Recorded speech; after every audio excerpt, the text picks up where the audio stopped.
There is no question why this has been called the greatest generation. Each veteran we spoke with selflessly described his or her experience, not as great acts of heroism, but simply as a duty to their country. Here are their stories. Well, we didn't feel like we were doing anything special. We just had to fight and get our country back. And boy, when the Japanese attacked Pearl Harbor, that brought our country together like you have no idea. Everybody was completely unified, gung-ho. There weren't too many guys left. Occasionally we'd see somebody in civilian clothes and what's he doing home?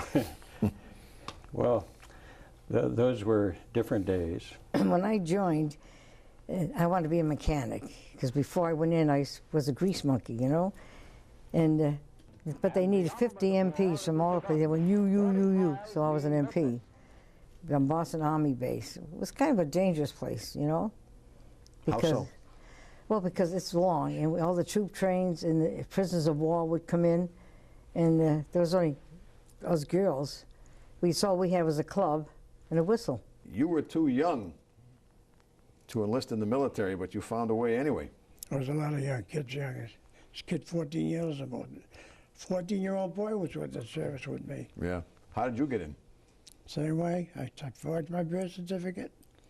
My father said, "You did? Well, you want to be your brothers?" I said, "I want to be with my brothers." So he signed for me, and I went to boot camp in Sampson, New York. And I graduated from high school in 1943, June. And by December, I was in the Marine Corps. Short 14-week basic, and within 90 days I was on Italian soil. Didn't really know what I was getting into. Well, I was in Pearl Harbor when the attack came, and we didn't have anything left after they got through with the. By the time of the second attack, there was nothing left of ours. I was on a seaplane base, patrol bombers, and we didn't have anything left after they got through with us. And I think if you talk to my family, they don't know much about what World War II. We never talked much about it. I know you don't forget it. Is it tough to talk about those kind of things? I don't talk about it. You don't, huh? No, I might say where I was, but that's as far as it goes. I will say this, the Iwo Jima campaign was horrendous. I'm not going to go into detail because I just don't want to relive those. But I had an SCR 300 strapped to my back when I went in. And when I got on the beach, it was gone. And from that point on, it was chaotic. And it was just a very, very, very bad place to be. It's something I can't forget because I have PTSD, and every now and then the thoughts come back again, and I do the best I can. They always come back to you, whether you're there or not. There's always. I don't think the veteran will ever forget. I have memories back. I mean, I've been out now 60 years or so, and I can have memories of what happened yesterday. On May 11th of '44 was a scary night. May 11th, 44? Yeah. That's when we went up, and all the guns opened up in Italy from the west coast to the east coast.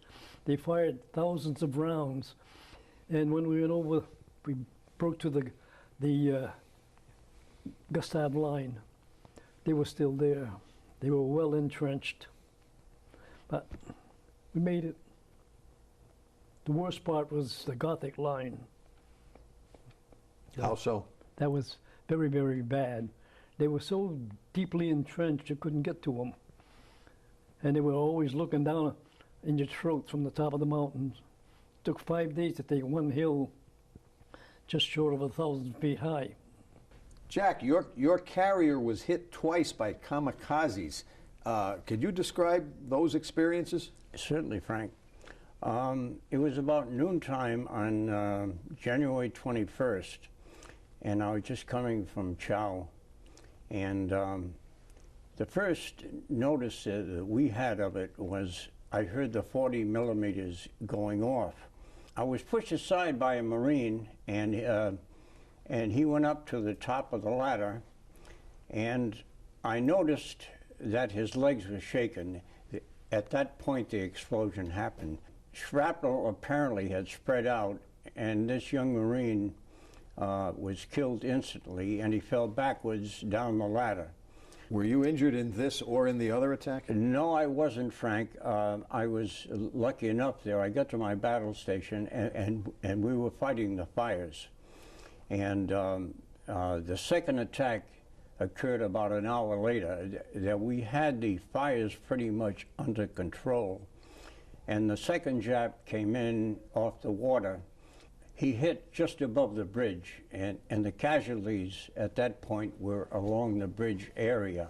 Apparently read my record, and they said, "Do you want to ski for the Army?" And I said, "Sure, naturally." And "You want to teach skiing?" And I said, "No, I don't think I'm that good, but I'll give it a try anyway." So that's how I got into the 10th Bomb Division. So I spent the next 5 months sitting in a tent, twiddling my thumbs and trying to find something to keep my mind alert. And I also got a Dear John letter when I was up there, but that was the way it goes. So that was the best thing that ever happened to me, because I ended up marrying the girl that I first met in 5th grade in school. So, so the blessing, even after that situation. Actually, I was there after the action, and wasn't very pretty sights. I was fortunate to view what they called the Tokyo Express at that time, where the flights were every minute. One flight was taken off on Tinian on one end, and coming in on the other end of the runway was a plane returning from bombing in Japan. And that was going on 24 hours a day. Yeah, I was very, very fortunate. There was, I